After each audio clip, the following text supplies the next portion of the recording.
तूफानी बरसात में रामलाल, जो कि एक किसान था, शहर से अपने घर की ओर आ रहा था। आते आते रात हो गई। बारिश और तूफान उसका रास्ता रोक रहे थे। हे राम, आज तो हड्डियां तक कांप गई। ये तूफानी बरसात और ठंडी हवा, लगता है ठंड का मौसम जल्दी शुरू हो जाएगा। अभी तक घर नहीं पहुंचा, घर वाले भी परेशान हो जाएंगे। काश थोड़ा उजाला होता तो रास्ता साफ दिख जाता। थोड़ा दूर चलते चलते रामलाल को दूर एक रोशनी दिखाई देती है। उस रोशनी को देखकर रामलाल चौंक जाता है। अरे, ये तो मुझे किसी का घर लग रहा है, पर इस जंगल में ये अकेला घर कुछ अजीब लग रहा है। पर मुझे क्या, इस तूफानी बरसात में यहाँ पर रुकना सही रहेगा। सुबह होते ही यहाँ से चला जाऊंगा। रामलाल धीरे धीरे उस घर की ओर बढ़ता है।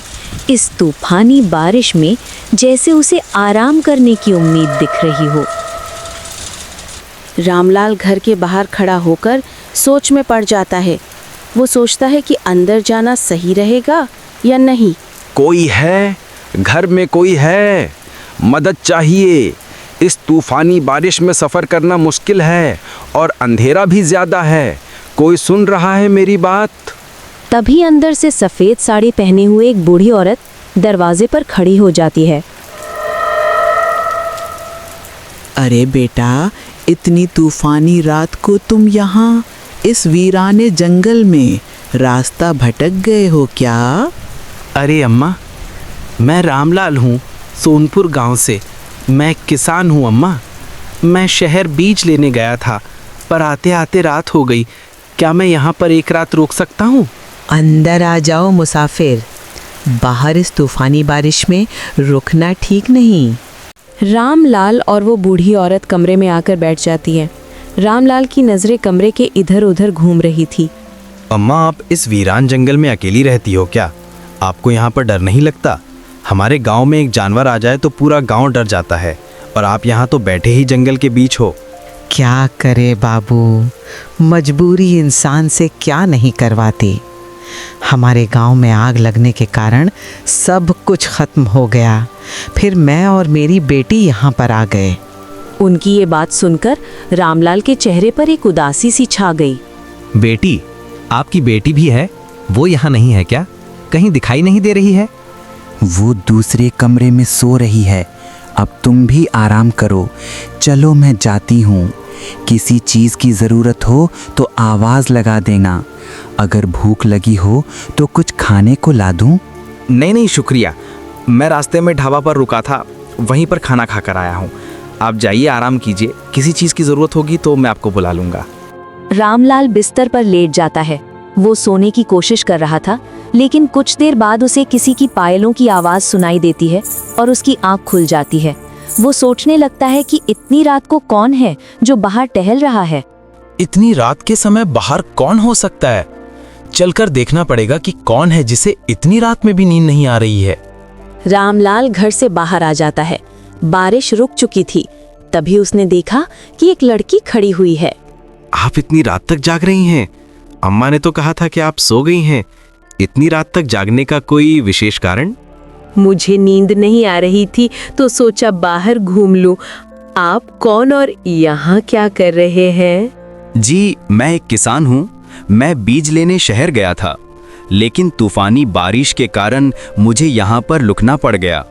हाँ जी, बिल्कुल सही किया आपने। इस तूफानी बारिश ने बहुत लोगों से बहुत कुछ छीना है।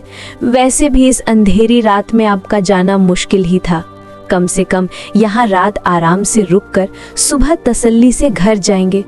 थोड़ी देर बारिश रुकी थी, इसलिए यहाँ आ गई, पर बादल देखकर लगता है कि बारिश फिर से शुरू होने वाली है।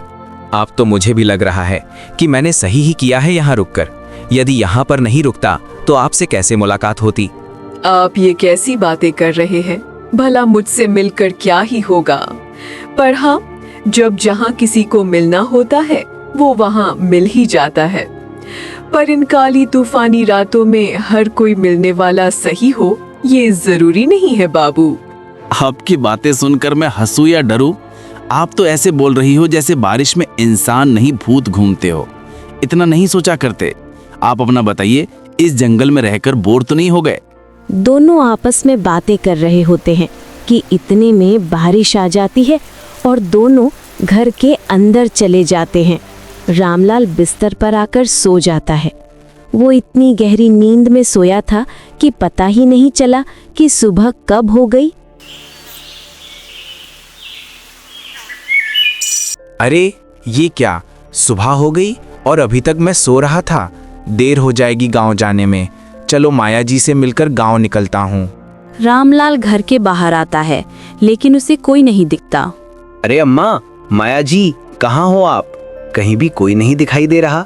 कहीं ऐसा तो नहीं कि मैं ही उठने में लेट हो गया हूँ और वो कुछ लाने चले गए हों। सोचा था जाने से पहले एक बार माया जी से मिलकर जाऊंगा, पर लगता है ऐसे ही बिना मिले जाना पड़ेगा। ठीक है, अब मैं गांव निकलता हूँ। रामलाल ने रुकने के बजाय सीधे रास्ता पकड़ लिया था। सुबह का मौसम था, हल्की ठंडी हवा चल रही थी और बारिश के बाद जंगली रास्ता हरा भरा एवं मनमोहक लग रहा था। बैलगाड़ी की चाल धीमी थी, पर रामलाल का मन तेजी से भाग रहा था, बार बार माया की ओर। वो सोच रहा था कि उसे बिना मिले नहीं आना चाहिए था। इन्हीं बातों में खोया वो आगे बढ़ रहा था। कभी उसकी नजर अचानक सामने पड़ी। रास्ते के किनारे वही खड़ी थी। अरे माया जी, आप यहाँ? क्या हुआ, रो क्यों रही हैं आप? किसी ने कुछ कहा क्या? सुबह सुबह आप कहाँ चली गई थी? सब ठीक तो है ना माया जी? बताइए कुछ। नहीं, कुछ भी ठीक नहीं है। सुबह में मैं और अम्मा लकड़ी लेने गए थे। अम्मा थोड़ी डर गए थी। कुछ खाने को चुने, फिर वहाँ कुछ भयानक हुआ। मैं किसी तरह जान बचाकर भागी हूँ। क्या हुआ माया जी? और ये हाल आपका कैसे हो गया? आपको तो कुछ नहीं हुआ माया जी, डरिए मत, मैं यहीं हूँ। खुलकर बताइए, क्या देखा आपने? वो शेर अम्मा को अपने साथ ले गया। पहले बाबा मुझे छोड़कर चले गए, अब किस्मत ने अम्मा को भी छीन लिया। मैं क्या करूँगा? अब किसके पास जाऊँ? अब तो सचमुच मैं बिल्कुल अकेली रह गई हूँ। नहीं माया जी, खुद को अकेला मत समझिए। शायद मैं आपकी अम्मा को तो नहीं बचा पाया, पर अब आपको अकेला नहीं छोड़ूंगा। आइए मेरी बैलगाड़ी में बैठिए। आज से आप मेरी जिम्मेदारी हैं। अगर आपको मंजूर हो तो आप मेरे साथ चलिए। क्या सचमुच आप मुझे अपने साथ ले जाएंगे? मैंने तो सोचा था कि भगवान ने सब कुछ छीन लिया, पर शायद एक सहारा भेज दिया। मैं चलूंगी आपके साथ, लेकिन एक बार सोच लीजिए, एक बार चली गई तो वापस नहीं आऊंगी। रामलाल माया की बात मानता है और माया भी उसके साथ उसके गांव चलने के लिए तैयार हो जाती है। दोनों जंगल के रास्ते होकर घर की ओर चल पड़ते हैं। मैं भी यही चाहता हूँ माया जी, कि आप मेरे साथ रहें। कल जब आपको पहली बार देखा था, तब से बस आपके बारे में ही सोच रहा हूँ। न जाने क्यों, मगर दिल कहता है कि अब हमें अकेले नहीं रहना चाहिए। अगर आप साथ चलें तो शायद जिंदगी फिर से मुस्कुरा उठे। मैं भी आपके साथ जाने के लिए आई हूँ। अब डर नहीं लगता जब कोई अपना साथ हो। मैं भी यही चाहती हूँ कि फिर से अकेली न पड़ जाऊँ। शायद अब जिंदगी थोड़ी आसान लगने लगी है। सफर करते करते फिर से शाम ढलने लगी। सूरज की किरणें अब बादलों में छुपने लगी थी। रामलाल के चेहरे पर थकान थी और माया के साथ जो हुआ उसका बोझ अब भी उसके दिल पर था। सोचते सोचते वो अपनी गांव की चौपाल पर पहुंचा, जहां पर कुछ लोग बैठकर आपस में बातें कर रहे थे। वहीं पास में गांव के सरपंच खड़े हुए थे। अरे रामलाल, तुम 2 दिन कहाँ लगा कर आया? हमको तो लगा था कि तू शहर में ही रुक गया होगा। और ये लड़की कौन है? इसको तो पहले कभी नहीं देखा गांव में। अरे सरपंच जी, कल तूफानी बारिश के कारण गांव नहीं पहुंच पाया। और ये माया जी हैं मेरी दोस्त, वो हमारे गांव में रहने आई हैं। कृपया उनका स्वागत कीजिए और मदद करें। अच्छा, माया जी, हमारे गांव में आपका स्वागत है। रामू, अब घर चला जा, बारिश होने वाली है। ऐसे तूफानी बारिश में घर से बाहर मत निकलना। सुरक्षित रहना ही सबसे जरूरी है। जी सरपंच जी, आपका बहुत बहुत धन्यवाद। मुझे भी आपका गांव बहुत अच्छा लगा। मेरा भी यहाँ से जाने का मन नहीं करेगा। पर ये तूफानी बारिश का क्या किस्सा है? ऐसी बारिश में सच में क्या होता है? माया, तुम्हें नहीं पता कि यहाँ तूफानी बारिश में कितना कहर आता है। बुरी शक्तियाँ इस समय सक्रिय हो जाती हैं। इन तूफानी बारिश में हमेशा अपने अपने घरों में रहना चाहिए। सावधान रहना। तभी एकदम से बारिश फिर से शुरू हो जाती है। बारिश शुरू होते ही सब लोग अपने अपने घरों में चलते हैं। चौपाल से निकलकर रामलाल अपने घर की ओर बढ़ा। चलते चलते कुछ ही देर में वो अपने घर तक पहुंच गया। दोनों बैलगाड़ी से उतरकर घर के अंदर चले जाते हैं। अरे बेटा, तुम तो कल आने वाले थे, आया क्यों नहीं? तुझे पता है ना मुझे कितनी चिंता होती है। और ये लड़की कौन है तेरे साथ? इसको तो पहले कभी नहीं देखा गांव में।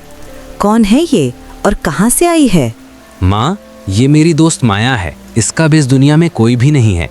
ये अकेली पढ़ रही थी, इसलिए मैं इसे अपने साथ ले आया। क्या ये हमारे साथ रह सकती है? ये तो बहुत बुरा हुआ इस लड़की के साथ। अच्छा हुआ कि तू इसे इधर ले आया, पर ये सब मुझे बहुत अजीब लग रहा है। ये सब अचानक कैसे हुआ? माँ जी, आपकी ये बात तो सही है। डरना तो स्वाभाविक है। अब मेरा इस दुनिया में कोई भी नहीं है। मुझे अच्छा लगा कि आपने मुझे इस घर में रहने दिया, वरना मैं तो बिल्कुल अकेली पड़ गई थी। चलो बेटा, सफ़र करके तुम दोनों थक गए होगे। रामू, माया के लिए अपने साथ वाला कमरा खोल दे, ये भी ज़रा आराम कर लेगी। थक गई होगी बेचारी। माया जी, उम्मीद करता हूँ कि आपको ये घर और कमरा दोनों पसंद आएंगे। अब आराम कर लो। किसी भी चीज़ की ज़रूरत हो तो मुझे आवाज़ लगा देना। मैं पास वाले कमरे में ही हूँ। आप यहाँ आराम से सो जाना और किसी भी प्रकार की चिंता मत करना। अब आप भी आराम कर लीजिए। अब बहुत थके हुए लग रहे हैं। किसी भी चीज़ की आवश्यकता होगी तो मैं आपको बुला लूँगी। ये कहकर रामलाल वहाँ से चला जाता है और अपने कमरे में आकर सो जाता है। वो सोने वाला ही था कि कुछ देर बाद उसे किसी की पायलों की आवाज़ आती है। पायलों की आवाज़ से रामलाल की नींद खुल जाती है और वो सोचने लगता है कि कौन है जो रात में टहल रहा है।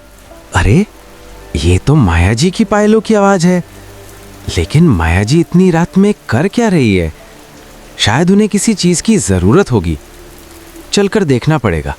तभी रामलाल देखता है कि माया रात के समय तूफानी बरसात में बाहर से आ रही है। अरे माया जी, आप इतनी रात में कहाँ पर गई थीं? वो भी ऐसी तूफानी बारिश में। कुछ चाहिए था क्या? मैं आपकी मदद कर देता। ऐसी तूफानी बारिश में घर से बाहर निकलना बिल्कुल भी सुरक्षित नहीं है। ऐसी बारिश में नकारात्मक ऊर्जाएं घूमती रहती हैं। मुझे नींद नहीं आ रही थी तो सोचा थोड़ा टहल लूं, और घर का दरवाज़ा भी खुला था तो मैंने सोचा उसे बंद कर दूं। अरे माया जी, आप तो यूं ही चिंता कर रहे हैं। हमारे गांव में चोरियां नहीं हुआ करती। अब आप जाकर सो जाइए और अब घर से बाहर मत निकलना। सुबह होते ही सभी लोग अपने अपने कामों में लगे हुए थे। जब लोगों ने तालाब पर जाकर देखा तब वहां पर एक व्यक्ति की लाश पड़ी हुई थी। वे सब ये देखकर घबरा जाते हैं। इसे तो किसी ने बहुत बुरी तरह मारा है। शरीर से सारा खून सूख गया है। पिछली बार एक गांव में ऐसा हुआ था। वो गांव पूरी तरीके से बर्बाद हो गया था। मुझे लगता है वो साया वापस लौट आया है। अगर ऐसी बात है तो हमें तुरंत ही पंचायत बिठानी चाहिए, इससे पहले कि देर हो जाए। गांव की चौपाल पर सभी व्यक्तियों को एकत्रित करो। अब हम वहीं पर बात करेंगे। गांव की चौपाल पर पंचायत बिठाई गई। वहां पर सभी प्रकार के उम्रदराज एवं समझदार व्यक्ति पहुंचे। पूरे गांव में डर का माहौल था। हमारे गांव में तो ये घटना पहली बार हुई है। कहीं कोई अजनबी तो नहीं आया इस गांव में? सब कुछ अचानक और अजीब सा लग रहा है। हमें सच में समझना होगा कि ये सब कैसे हुआ। अरे सरपंच जी, कल तो रामलाल के साथ ही एक लड़की आई थी। मुझे लगता है ये सब उसी की वजह से हुआ है। हमारे गांव में तो सिर्फ वही एक अजनबी है।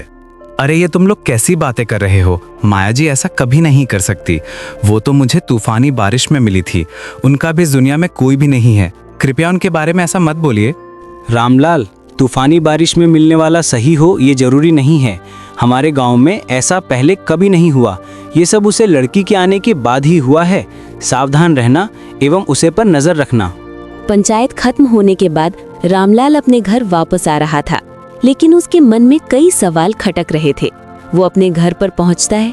रामू बेटा, अब सच्चाई का पता लगाने का समय आ गया है। मुझे लगता है ये लड़की एक साया है। तुम रात होते ही इसका पीछा करना। ये कहाँ पर जाती है?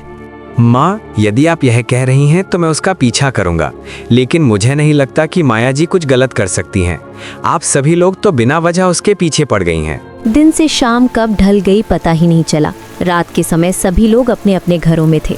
रामलाल भी अपने घर में सो रहा था और जैसे ही उसने पायलों की आवाज़ सुनी उसकी नींद तुरंत ही खुल गई। वो निकलकर घर से बाहर आया। तभी उसने देखा कि माया रात के समय बरसात में कहीं जा रही है। रामलाल चुपचाप माया का पीछा करने लगा। वो देखना चाहता था कि वो कहाँ जा रही है। देखते ही देखते माया का चेहरा पूरी तरह बदल चुका था। वो इंसान से हैवान बन चुकी थी। वो रात के समय खेत पर काम कर रहे व्यक्ति के पास पहुंचती है और उस पर लगातार वार करती है, जिसके कारण वो व्यक्ति मर जाता है। रामलाल ये देखकर बहुत ज़्यादा घबरा जाता है और चुपचाप वहाँ से निकल जाता है और अपने बिस्तर में जाकर सोने का नाटक करने लगता है। माया उसको सोता देखकर अपने कमरे में चली जाती है। अगली सुबह होते ही रामलाल सभी गांव वालों को पूरी बात बताता है। सरपंच जी, आप बिल्कुल सही थे। वो माया एक लड़की नहीं बल्कि पिशाचिनी है। पिशाचिनी। गांव में होने वाली हत्याओं की जिम्मेदार सिर्फ और सिर्फ वही है। अब मैं क्या करूं? तुम चिंता मत करो रामू बेटे, पास में ही माता जी का मंदिर है, तुम वहां चले जाओ। माता रानी तुम्हारी मदद जरूर करेंगे। जो भी सच्चे मन से जाता है उसकी मनोकामना जरूर पूरी होती है। रामू तुरंत ही मंदिर की ओर निकल जाता है। उसके मन में डर और चिंता दोनों थी। माता रानी, हमारे गांव को बचा लीजिए। हमारे गांव को किसी की बुरी नजर लग गई है। उस पिशाचनी से हम सबकी रक्षा कीजिए माँ, वरना वो धीरे धीरे करके सबको मार देगी। दर्शन दीजिए माँ, दर्शन दीजिए।